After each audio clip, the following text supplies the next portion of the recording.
ladies and gentlemen, and welcome to COASTER-net Update. This is a follow-up report to a story that we just talked about just a few nights ago, where we talked about El Toro at Six Flags Great Adventure being listed as closed for the season on the Six Flags Great Adventure website, which was then subsequently corrected by the Six Flags Great Adventure staff. We were unsure whether or not it was a mistake and was kind of left up there from the holiday and the park season, or if it was mistakenly reposted to the site and then was taken down again. It was corrected by the park, and it was reported there was an error on the park's part that El Toro was listed as closed for the season, but it started up an interesting firestorm about whether or not El Toro would maybe go down for some maintenance. And today, it's actually come out, today being Friday, March the 17th, it has actually come out that Colossos at Heide Park in Germany, a top 10 roller coaster in the Thrilling 32 this year, and a ride that we talked about just the other night with this El Toro story, Colossos will be closed for the entire 2017 season. This is a report directly from Heide Park. This was announced directly from the park. It is an official statement from the park that Colossos will be closed for the entire 2017 season.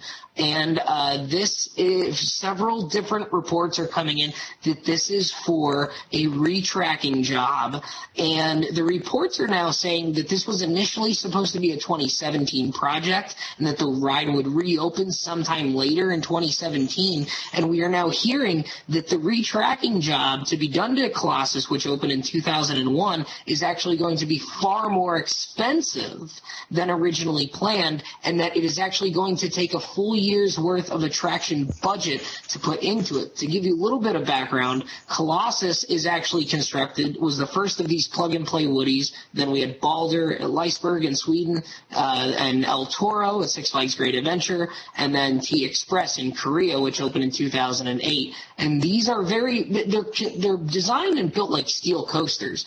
They have precision cut, machine milled track pieces. They kind of bolt together and snap together. And the idea was always that you could order whichever track piece you needed, and you could get that exact same piece made and replace it, much like you would a piece of track steel on a steel roller coaster.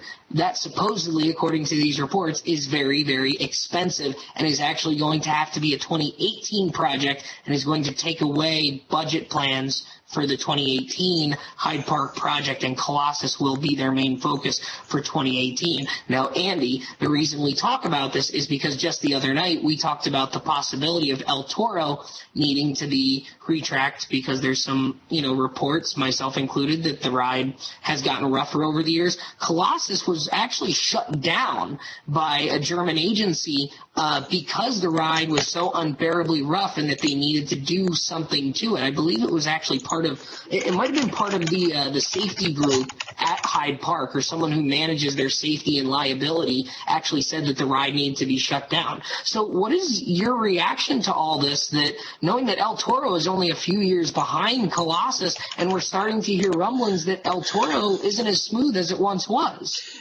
Danny, I have to say this, that we took a lot of flack across social media for this episode, and I'll be honest with you, a lot of this it comes from ignorance. That I point this out, that there is a difference between RMC products.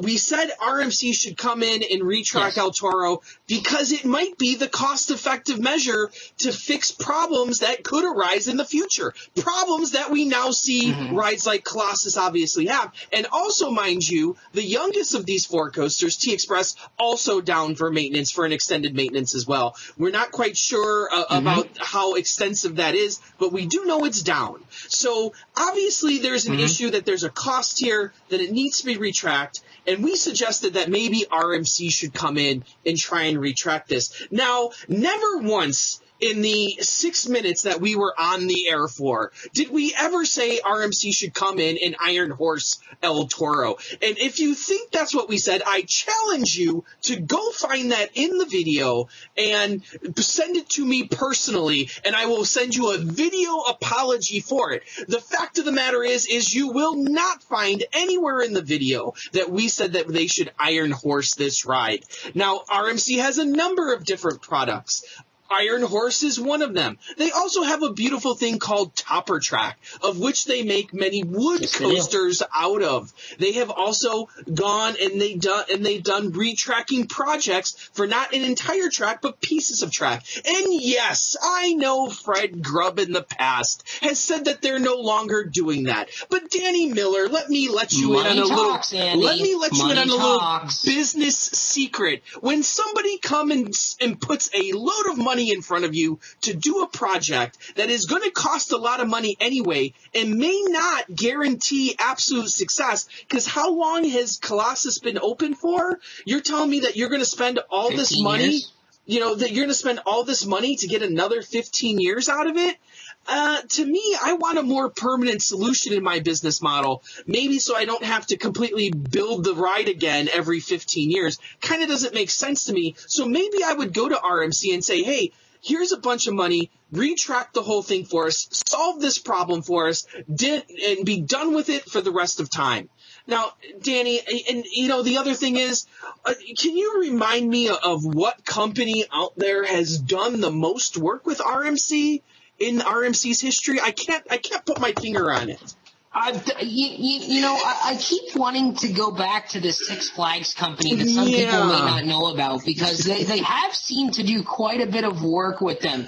Let's see, New Texas Giant, Iron Rattler, Goliath, Twisted Colossus, Wicked Cyclone, Medusa Steel Coaster, Joker, just to name a few. And not to mention all the free flies that we're getting, which are constructed, the track is manufactured as iBox track, the Iron Horse track from Rocky Mountain Construction, designed by S&S. So let's talk real quickly about the fact that it makes business sense. And again, if we're talking about having Intamin replace all of these track pieces is going to cost you an entire year's worth of attraction budget, if you want a more cost-effective solution, RMC Topper Track might be a better solution. We don't know that, but it might be the better solution because, oh, wait a minute, what's that? Cyclone at Six Flags New England had a partial Topper Track retracking. Six Flags over Georgia, the Georgia Cyclone, had a partial Topper Track retracking from RMC. They've done this before, and you can't tell me that Six Flags, the most loyal RMC customer to date, by far, if they went back there and said, hey, we want you to retrack one of the best wooden coasters in the world, according to you folks, and here's this boatload of money that we want you to do it with, you can't tell me that they're going to say no to their most loyal and most trustworthy and most popular customer. I don't think so. You're wrong, folks. I'm sorry, but you're wrong. And to take it back one step further even, RMC is the company that actually put El Toro together to begin with. That RMC was a big part of the construction of El Toro. They know the ride. So they know the ride. They've worked on the ride. So it was already RMC'd once, folks. Let's just RMC it again. Well, and you can't tell me that they didn't say in 2006, when they were putting this ride together, they said, hey, we're working on our own little wooden coaster system here. It's going to be ready to go in another 5 or 6 years. Outlaw Run came out, around that same, about 5, 6, 7 years down the road. You can't tell me that there weren't discussions say, hey, we're looking into starting our own wood coaster, our wood coaster system here. If you ever need help redoing this, don't go that expensive route. come to us. We'll give you a nice, pretty little discount, and we'll do business with you from years to come. You can't tell me, you won't convince me that might not have been part of the discussion when RMC was putting this right up to begin with. So, again, the story here is Colossus closed for 2017. That is planned right now that it will have a complete rework done for 2018. It will be their major 2018 attraction, and this, again, is speculation. We don't know any truthful story here. This is what we do on YouTube and on the internet. We speculate. We talk about topics that are fun to talk about. You know, we don't have anything in our back pocket here, folks. So if you have a problem with something we're just talking about for fun, take it somewhere else, because we don't want to hear it. All right? This is just something that we're speculating on because of a confirmed report from an amusement park that tells us that in the future this is going to have to happen. I'm sorry, but this is the way it's going to be, okay? So if you don't like it, get the hell out of here, okay? So that's all I got to say. It's going to be interesting because in the next few years, this topic is going to rear its ugly head once again for some other coasters that have been built using this same technique. Because you can't tell me it's not happening, because El Toro is not as smooth as it was in 2006. It's not. Ask anyone who's ridden it. It's not. Well, Danny, you know, this once again, we'll keep updating you on the forums, on COASTER.net Update, on what's going on here. You know, maybe you'll get your wish, and maybe you'll take that amazing first half of El Toro, and maybe RMC can actually do a little bit more than just retrack it and fix that boring second half. Who knows? I'm all for it. I'm all for it. Who knows? Anyway, thanks for joining us. As always, ride on, Ride Warriors. See you next time, guys.